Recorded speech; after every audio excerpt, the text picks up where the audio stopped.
Hi, Nikki. I'm so excited to chat with you. How are you today?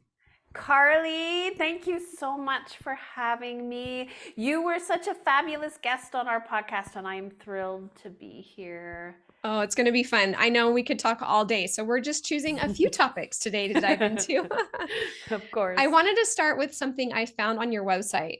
You say on your website that the full voice music creates super fun and educational resources for young singers. We help spectacular voice teachers working with young singers enjoy fun and productive vocal lessons. Why did you choose to focus on young singers in your business?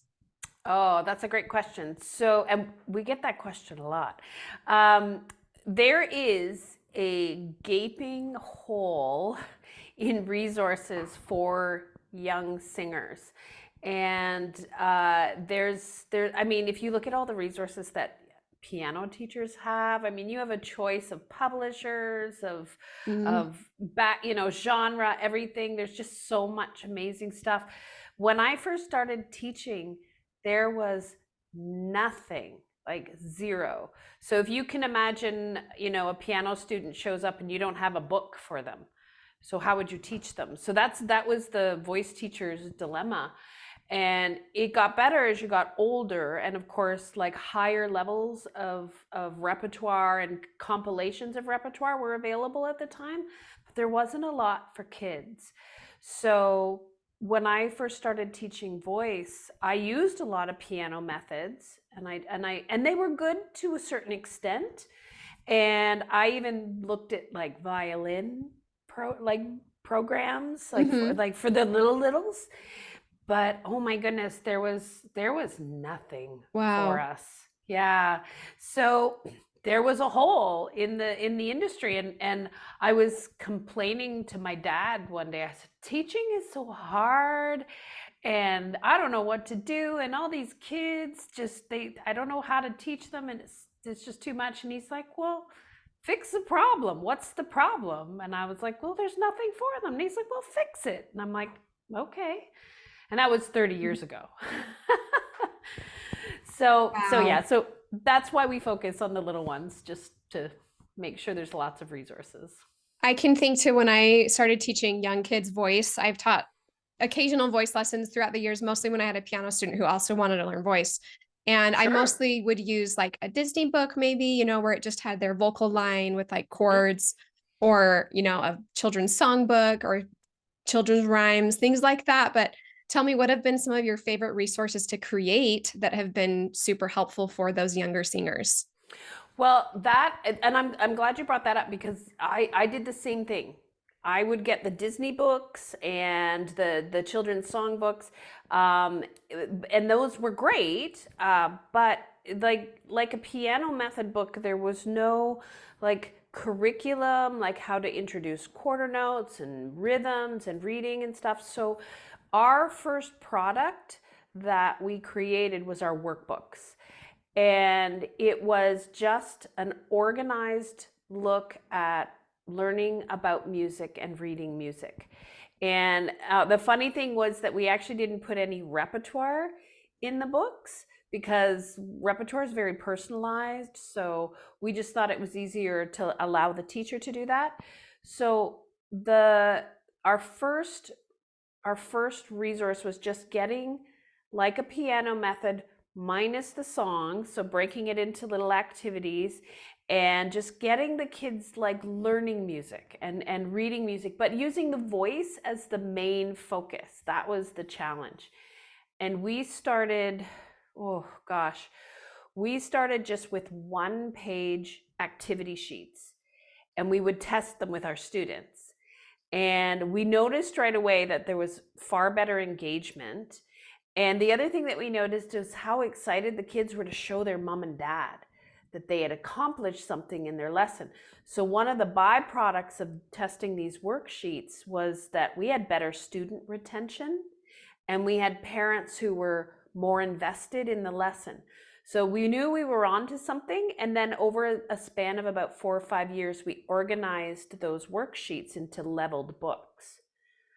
Wow. Okay. So I'm thinking of this also from a curriculum, like as a K through 8 music teacher, you know, I've done that as well. And thinking K through 8 elementary music teachers have a ton of resources, right? For a classroom setting where you're doing Hmm. rhythm games or you're on the xylophone or you're Hmm. learning note values Right. baked into kind of a lesson plan. So was it kind of bridging that gap where you're teaching them theory fundamentals, how to read notes, not just like a repeat after me Right. vocalist? That's exactly right. And we did look at a lot of classroom materials. We looked at Kadai based Yeah. materials, ORF based materials, and we looked at I don't know if you have them in the States, but like the music for young children's programs. We looked at what they kind of structured. Now that was more kind of a preschool start, but we did look at that. Yeah. And yeah, so we were basically taking elements from classroom, elements from Kadai, ORF, but also applying it in a way because when you're working one on one with a student, you know it's different than a Yeah. classroom. And there was that customization that we were able to do. And same thing with like learning repertoire. When I work with my small group class, it's different than a private student, right? We can get a little more detailed with our private students. So we wanted to really find that mix of what music information they needed. We looked at ages and stages. We looked at curriculums for classrooms. We looked at curriculums for classrooms in Canada, in the US, in Australia, in the Mhm. UK, because there's different rules and guidelines. Mhm. And yeah, we ripped apart our first two books, the full voice workbooks, the introductory and the level one, probably a half a dozen times. Wow. And yeah, we're on our third edition. So And we how many we levels are there? there's four. Okay, So we have awesome. four levels. Yeah. So Oh, I'm that excited to look at them. I have my two sisters are musicians as well, and they both teach voice oh in the Seattle area. And they're always asking me, like, who do you know with voice curriculum? Because they are in that situation where they're working with young students. Sometimes they teach online, sometimes they're in person, but it's like, how can we, fill lesson time with like valuable, lesson versus just practice, which I think sometimes would happen for me, honestly, with a young voice student where they might not be practicing during the week. So I feel like when they come to me, we're just learning how to, the pitch, and not a Absolutely. lot beyond that. Yeah. And that's a common question that we get. And when I do like teacher trainings, that's the number one question. Like, how do I keep them engaged? And I struggled with that in the beginning too, because without a curriculum, without different activities, just doing some vocal exercises and then focusing on repertoire, which is more or Yeah. less what I would do with my adult singers. I would focus more on some technical, maybe a little bit of voice care, but really they're coming to me to work through a song or to work on performance skills. But with a child, just like in a comprehensive piano lesson, I mean, they are learning to read the notes. They are learning to feel the beat. They are learning to express themselves. And there's so many different activities, and I'm sure and your members and your listeners know. I mean, piano teachers have embraced those off the bench activities, right? Like you just my son, who is 12 now, but when he was 6, we signed him up for piano lessons, and he had a fabulous teacher, Dr. Chris Foley. Shout out, he is amazing. And he was the master of a well structured, engaging lesson. Now, unfortunately for Dr. Chris Foley, my son loves baseball more than anything in the world, and it wasn't how he wanted to express himself. But I witnessed a beautiful lesson with movement and rhythm and writing and listening and playing, like brilliant. And I'm like, why can't we do that with our singers? We need to be doing that with our singers. They need to develop those skills just as Yeah. much as any other musician. And those skills are often omitted from a lot of voice lessons. Yes, something that I know you're familiar with who Vielka is. Yes. She's wonderful, and something she had mentioned was singers kind of get like a bad rap when you're the one that shows up, supposedly who doesn't know how to read the music or read a chart when Yep. a lot of us do, or we just need to be kind of prepped or taught that in advance and maybe more Absolutely. attention given there. I totally agree. I totally agree. I tell all my teachers, I tell all my singers, music is a collaborative art form and you need to understand the language. Yeah. Otherwise, you can't have a conversation or you're going to be really uncomfortable when you work with your accompanist or if you want to sing with a band, and but a lot of that I think comes from the excuse me, it comes from that specialized focus on vocal production, which is Yes. important. Like, I'm not saying that's not important, but when we're working with little ones, Yeah. like, it's a big picture. Like, we are working, I mean, I have worked personally with singers who were fabulous singers, like beautiful instruments, but were not good musicians, and I wouldn't hire them again, Mm, right? yeah. So it was because it was difficult to work with them. It was difficult to get them to follow a score. They were missing information that made it challenging to work with them. Yes. So let me ask you, when somebody asks you for a recommendation as a singer, young or some in the childhood age, when is it better for a child to be in a group setting to learn music, and when is it better for them to have a one-on-one instructor? Yeah, that's a great question. It really depends on the singer, on the student. I love small group classes, and I started doing small group classes with my littles probably about 7 years ago. And it was interesting because you would get the small group and you would get to know the kids and you could easily identify the children who needed to have private instruction and the children who were happier in the group. You could immediately, Mm, one of my, she's still my student now. She started when she was 7. She was in the small group class. Now she was having a great time, but she did not want to wait her time to sing the solo. She was very eager. She was very interested in performing, and it was just I've had a couple of those students that you can just see that maybe they're not challenged by the group or they're just not getting the attention that they need. And what I love about small groups is that's one of the things when I started doing small introductory vocal groups, I didn't have to advertise. I had no spaces because there was always kids that came up through the groups and were perfect for my studio.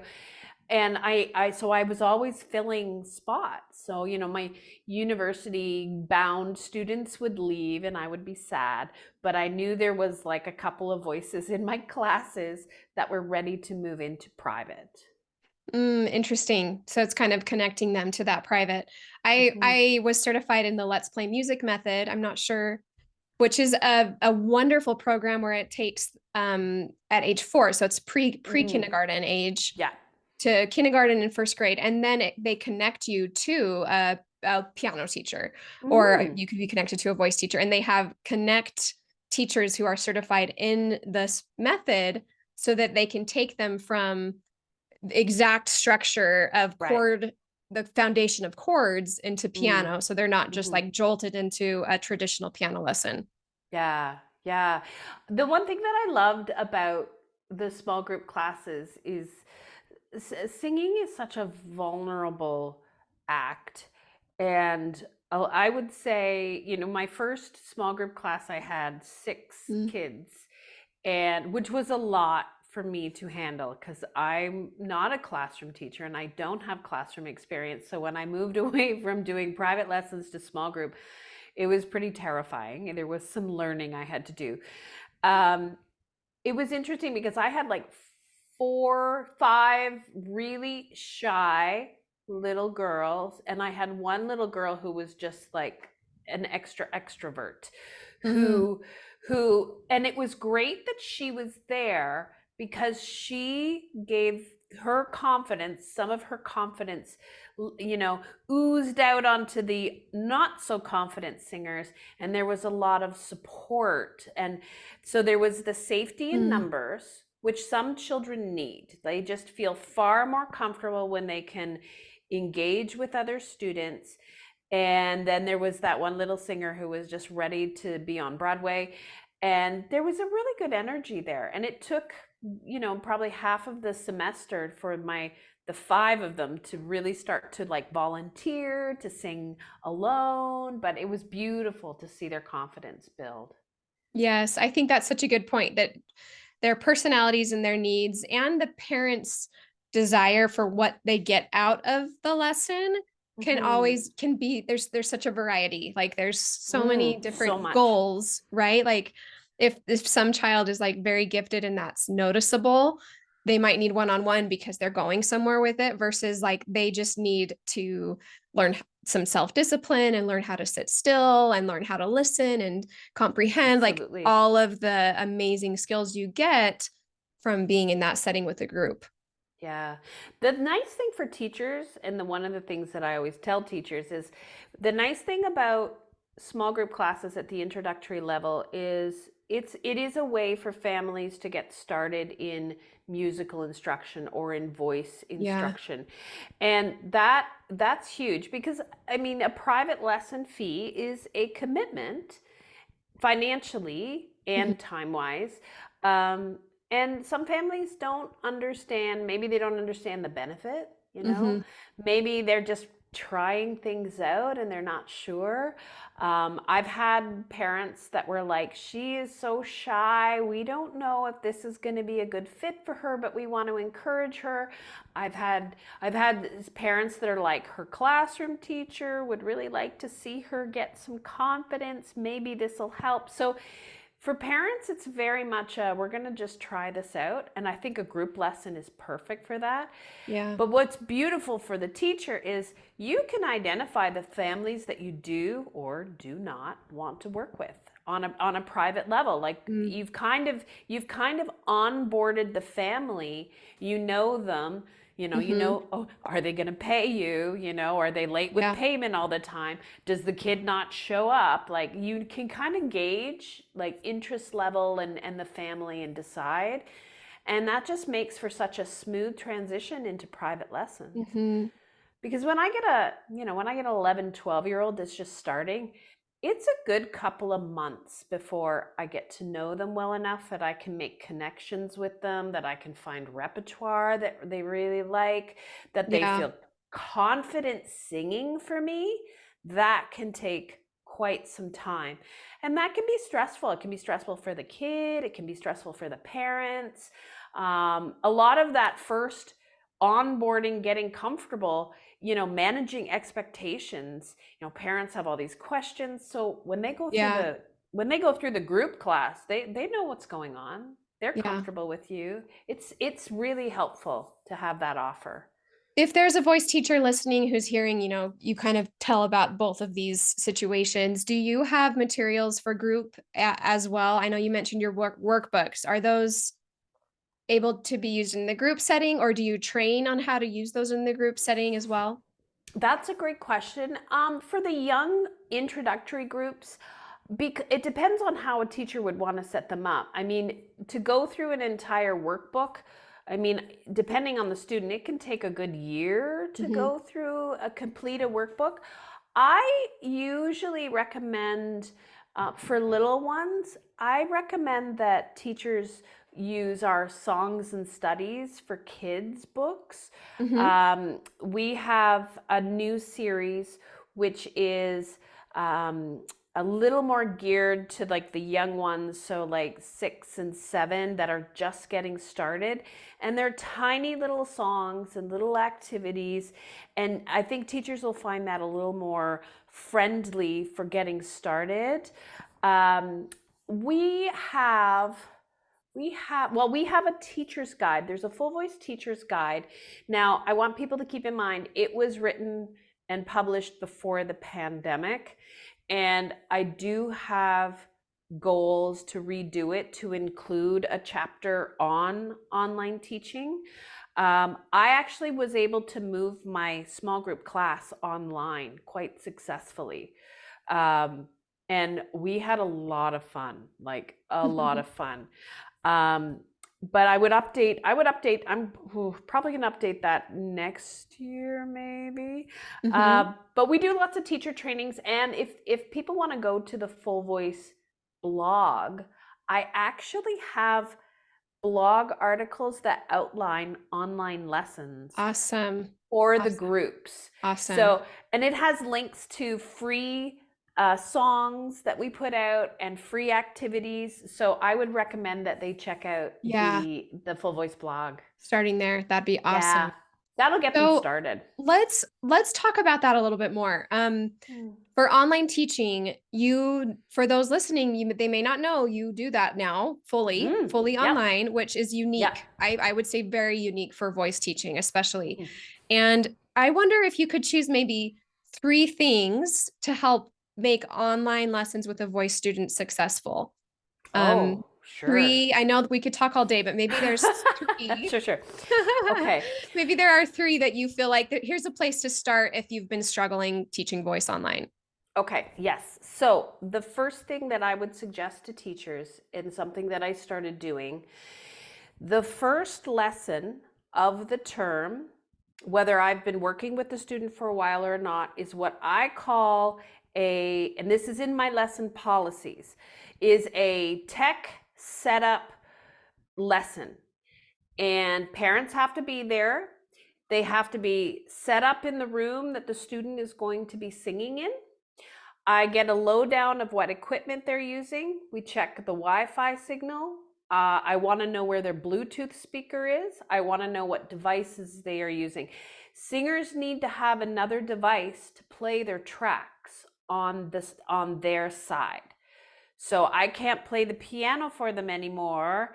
So they have to have all of those materials. So they have to have the device, laptop, iPad, whatever, to Zoom call or whatever platform the teacher wants to use. And then they have to have a device, preferably not streaming, but where the accompaniment lives. So, or whatever resources that they have to play. And we go through all of that. And we talk about who is responsible. If I email some materials to the child, who's responsible for getting the materials on the child's devices. When I was dealing with some of my bigger families, it was like, whose device is this, and is it a problem for them to have access to it? Like, let's kind of talk about some of those. So it just kind of helped parents to understand, like, these are the tools that we need. They need to be accessible. They need to be working. I had a real big issue with the Chromebooks in the beginning, so I would be like, is there another device that you could possibly use? I don't know if that's an issue anymore, but we talk through all of that. The other thing that I do is I set up their learning space with the parents. The kids have to have a sitting area where they can sing and do hand signs or sing and do their full voice workbook. And then they have to have a standing area where they would like perform their songs. And it could be as simple as they just take their iPad over to a dresser and then they set up at the dresser, and now we have a performance area. And that, you would be surprised, like that lesson is like crucial. And I I do was it. going to say this is something that piano teachers need to do as well. Like any online instructor needs to put forth the effort to lay this all out. I mean, visually, they need to see it with photos and 1, 2, 3, 4, 5, 6, 7, 8, 9, 10 steps, and then go through it with the teacher. And I love that you make that known that our first lesson, the majority of our first lesson will be setting this in place. Yeah. And then just going through and doing basically a sound check. Here's the track. Turn on the Bluetooth. Sing for me. Can you hear me? What do you need to fix? Because again, like that it's so frustrating when you have technical issues, and it happens and you roll with the punches, but if people are frustrated on their side of the call, like it's just going to really take away from their experience. And and again, it's funny, I did the I did the checklist, the PDF with the pictures and the checklist, and I thought that that would be enough. You're laughing because right? Like, Yeah. nobody reads your emails, nobody reads the PDF you sent. So the actual going through it with the families made a huge difference. And, making sure that everything was in place. That would be my first tip. The other thing for uh, like for engagement and for keeping kids focused, the one thing I want to say, engagement is not compliance. Mm. Engagement is not just they do what you ask them to do. A lot of teachers, when they ask me about engagement, they're really just asking me, how do I get them to do what I need them to do? Engagement is the level of excitement and interest and genuine willingness to participate. And often voice teachers are really bad. We want to lecture about the body parts and talk about the science and anatomy, and that's all delightful. But it's really making sure that the kids are participating and hands-on participating. So if I'm doing an exercise on the whiteboard, I they have to know how to use the annotate, and they will annotate on their side. If if I do screen sharing, and that's another thing, like if you have PDFs of your music, screen sharing and using annotate with the kids is brilliant. Like that's like Yeah. it's watching a video. They have fun. But I also say, okay, I need you to mark the beginning of that bar with a star. They love that. Okay, yeah, Yeah. there's the star. And then getting them to, I have a rule, and this would be in person or online. The kids have to be allowed to repeat themselves several times before I interrupt with any corrections. So because most times they will self-correct, so I don't, or if I don't hear it, maybe the connection gets a little weird. I don't interrupt them. I just say, "Oh, that was great. Can we try that one more time?" And although the kids laugh, they're like, "When you say one more time, that's a lie." And I'm like, "Okay, you've got me." So letting them sing multiple times, like sing through their songs, sing through their exercises. I have a minimum of 3 times before I get involved in correction.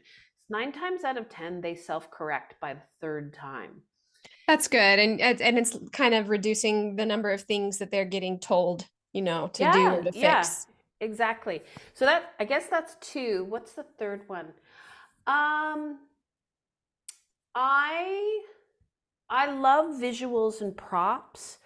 So like, even though I'm no longer in person, the things that I used to do for fun, like I had a jar, the kids called it the jar of doom, which was just a big jar of, like, do I have it? Um, it's just a dirt jar that had like tongue twisters and fun little exercises. And the kids named it Jar of Doom. I didn't name it Jar of Doom.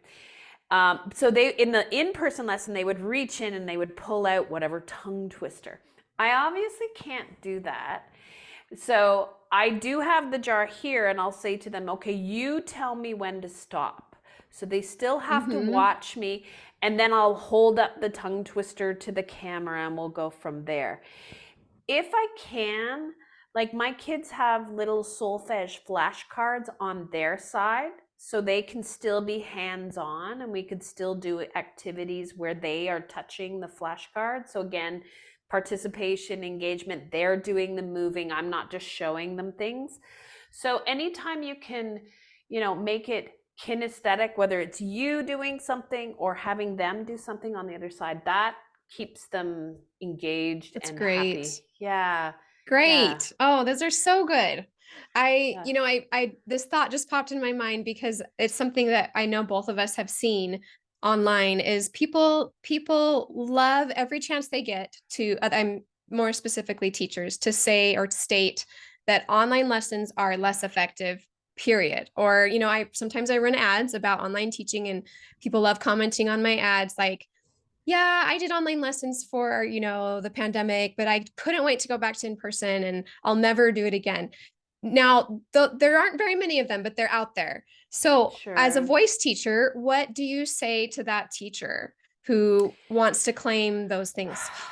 You know, um, if there's one thing I noticed about when I taught online, uh, it was how much I was overcompensating in the lesson and really spoon feeding my students. It really challenged me as a teacher. And as challenging as the pandemic was, and that whole time, I mean, we're all like overnight, our lives changed. Um, I made a promise to myself because I'm kind of one of those really highly competitive, like hardworking A type people. I'm like, I am going to make these lessons the most fun, best lessons I possibly could. I wanted to do it for my students and their families and to make it like something that they looked forward to during that difficult time. And I surprised myself because Wow. every time I tried something new and my kids always logged off with huge smiles on their faces. And I was like, why isn't this why is this so difficult? Like I mean I had to modify, but I didn't complain about it. And there's solutions out there. And for anybody listening, like I wasn't using high tech, low latency. I didn't want to overwhelm my families with that technology. I was using Zoom, and man, we did beautiful work.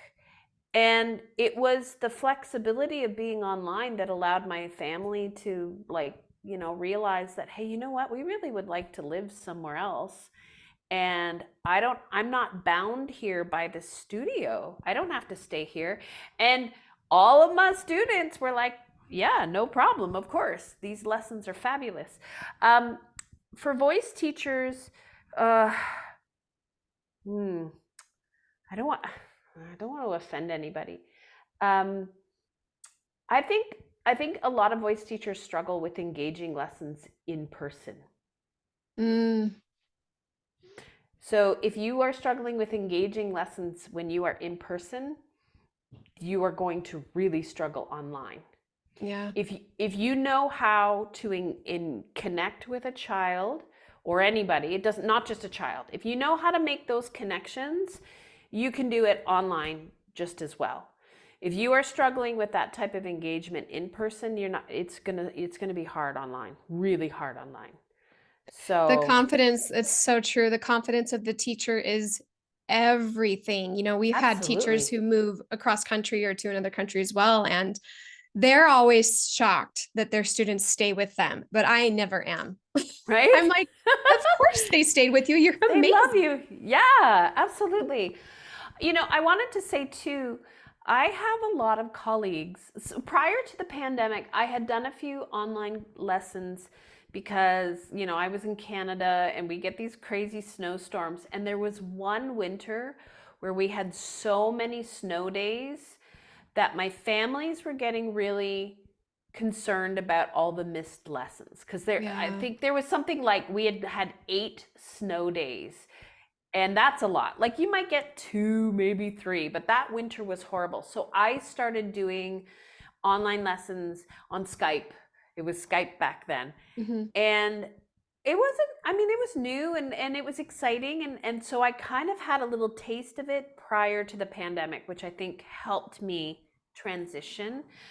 Um, but I have a lot of friends and a lot of colleagues that have now, maybe they're not completely online, but online is a is an option, and they now have like hybrid studios, and parents appreciate the flexibility of not having to drive their student if they don't have to, or you know somebody in the household is sick with COVID, well, we can still have our lesson, or somebody has a hockey practice, well, you can stay home and do your, like, there's a flexibility and Yeah, an opportunity to, and I have a lot of friends that that is part of their offerings now, and families are very grateful for it.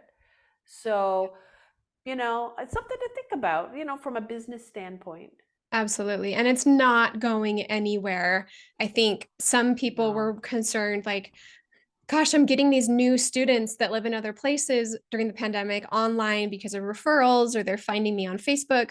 They're going to leave me when it's over, but it's not, that's not what's Mm, happening, because no. what we forget is that students build relationships with teachers. You are a mentor to them. And Hmm. the last thing that parent wants to do is go find another excellent mentor that they can trust. Like, who has time? Absolutely. Absolutely. Absolutely. And on the other side of that too, I mean, um, you know, students come and go in our studios. I know you probably talk about this all the time with your people, and for lots of different reasons. Like, so many different reasons. Families have limited resources, and resources being not just money, but time, transportation, support, and the more you can make yourself accessible Mhm. to families, the more that's a huge bonus that Yes. that's huge, right? Oh, you need to have a lesson from home today? Great, no problem. Right? Oh, you want to come in next week? Fabulous. Like, that is beautiful. Um, I mean, all of my studio is online because we moved to remote Nova Scotia. Um, but my students, like my adult students, they love the online. Mm. They love it. Being able to sing from their home. And one of the things I did, so this isn't about the littles, but with my adult singers, because we were online, we did these group classes called Sip and Sing.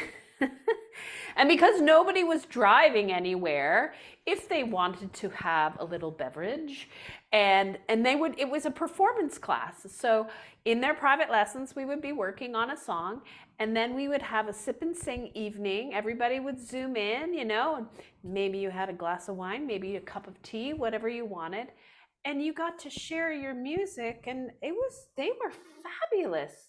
So Fabulous. fun. Yeah, Oh, I love it. there's so many opportunities out there, so many opportunities. So, and I know that your teachers, well, they're in the right place because they have you nurturing them and mentoring them and cheering them on. So there's Oh, just so thank many you. opportunities. Tell me where teachers can find you if they want to learn about those fantastic workbooks or your Mm. blog. Okay, so fullvoicemusic.com is our hub of activity, and all of the information is there. What I will tell people is to make sure that you check out the free resource page, because if you just want to check out and get Mm. like some fun little activities, the Songbird warm-up game is that thing that I talked about the strips of activities that you pull out. So that's a PDF that you can print up. We also have what we call the VIP teacher newsletter. It is free. You have to sign up for our newsletter, and that actually gives you access to even more free stuff, free songs. Cool. We're going to have some free trainings later on this year, and you just have to sign up to our newsletter, and that's how you get notification. You'll see some of the free stuff. Our latest free thing, it's called the Sushi Song. Um, it's just a little warm-up song about sushi, because singing about sushi is delightfully fun. And that, you'll see it, it'll say subscribe. If you just click on it, it'll give you all the information. As far as our workbooks and everything, those are available worldwide on Amazon. You can also get them from our website, so whatever is most convenient for teachers. And yeah, all the information is there, and people can reach out if they have any questions. Amazing. Thank you so much for your time, for sharing your expertise, and your all the things you shared are just so helpful. So thank you so much. Oh, thank you for having me, Carly. I'm like, and thank you for the service that you provide. We were talking a little bit before you hit record, and we were just saying, it's so. I wish that when I was started teaching, I had a mentor like you and teachers who could guide me into making better decisions than I did back then. So, thank you for all you do for your community. It's so Oh, awesome. thank you.